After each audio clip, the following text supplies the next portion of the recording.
Donc là, vous êtes présente à cet événement du logement social à Paris. Vous êtes intervenue d'ailleurs sur une séquence outre-mer. Déjà, concrètement, comment se porte le logement social en Guadeloupe et même aux Antilles, on pourrait dire? Alors, je vais vous dire, il traverse une crise profonde.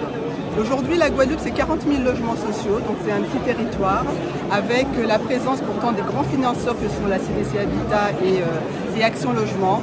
Mais nous connaissons une crise du logement et du logement neuf et de la réhabilitation. Et depuis 3 ans, nous ne finançons, enfin, même s'il y a du financement, nous ne produisons pratiquement plus de logements sociaux.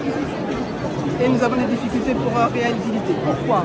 Une baisse drastique des subventions publiques, et nous au niveau des Antilles, des territoires ultramarins, on a un financement du logement social qui est très particulier, puisqu'on dépend à la fois du ministère des Outre-mer, qui a une ligne budgétaire qui s'appelle la ligne budgétaire unique, la fameuse LBU, qui concerne la subvention du logement social en Guadeloupe et dans tous les territoires ultramarins. Il se trouve que cette ligne est en totale diminution depuis 3 ans. Et quand on a connu des années où on pouvait aller entre 1000 et 1400 logements, on va dire, agréés, c'est-à-dire financés par an, on en est à 300, entre 300 et 500 depuis 3 ans. Donc un effondrement, alors qu'on a une population qui se précarise, une augmentation drastique des demandes de logement. On est passé en 5 ans de 11 000 à 15 000 demandes de logement. Donc vraiment, l'étau se resserre autour de nous, les finances publiques se délitent, et nous connaissons, puisque tous les matériaux viennent d'Europe et notamment de France métropolitaine, et nous avons, depuis le Covid, comme tout le monde, les conséquences de la guerre en Ukraine et de l'augmentation des matériaux, mais tout vient par la mer.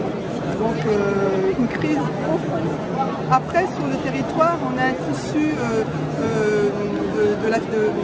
d'entreprise qui est beaucoup composé de petites entreprises, de BTP, d'artisans, ce qui fait qu'ils ont du mal à pouvoir répondre à nos marchés avec l'ampleur que l'on connaît et l'augmentation des matériaux que je viens de vous expliquer.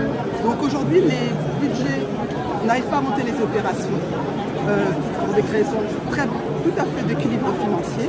Et à cela se rajoute une problématique d'envergure.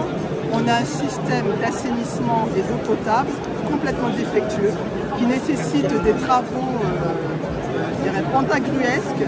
Et aujourd'hui, on a simplement des opérations qui ont été agréées dans des zones, sur des sites qui ne peuvent pas commencer parce qu'il n'y a pas d'eau, il n'y a pas d'assainissement. Et donc on est vraiment confronté à des problématiques multiples, complexes. Et aujourd'hui, il n'y a plus aucune opération qui se monte et qui se déroule normalement.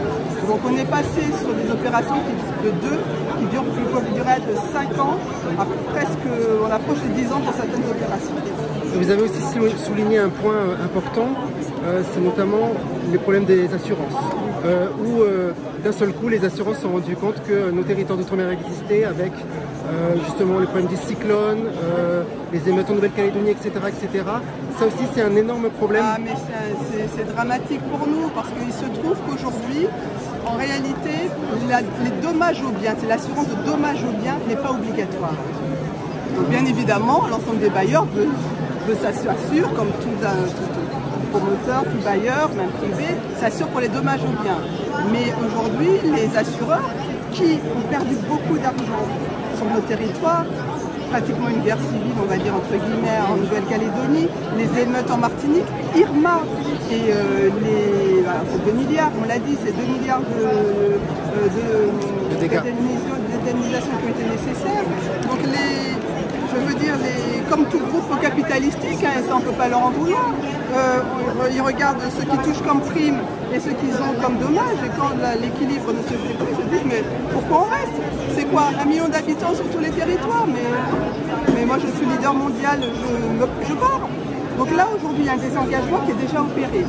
Il y a un des opérateurs qui vend ses actifs à des entreprises hollandaises et anglo-saxonnes. Donc la démarche est déjà entamée. Mais aujourd'hui, nous, on ne peut pas empêcher ce système-là. On dit simplement qu'on met en place des choses pour que l'assurabilité persiste et perdure. Et donc heureusement on a quand même des agents de ces grands groupes qui sont des agents locaux, qui connaissent nos territoires et qui bien sûr font leur business sur le territoire et ne veulent pas que ces grands groupes s'en aillent, et nous disent attention, si vous voulez qu'on vous aide à continuer à être assuré, il faudra que vous changiez ce que j'ai dit, connaître bien le patrimoine, le détailler, renforcer la qualité de la construction pour réduire les dommages lors des événements. Et puis surtout, comme je dis, que l'État puisse aussi mieux nous indemniser en cas de catastrophe naturelle, parce que là, les événements climatiques, on ne les maîtrise pas. Mais par contre, on peut réduire l'impact qu'ils causent sur notre patrimoine. Il y aura toujours un impact, mais réduisons les dépenses. Et c'est là où on travaille de concert avec les assureurs pour leur dire, nous, on va vous prouver qu'on met des actions en place pour pouvoir limiter nos risques. Et nos risques, ils seront toujours présents. Voilà.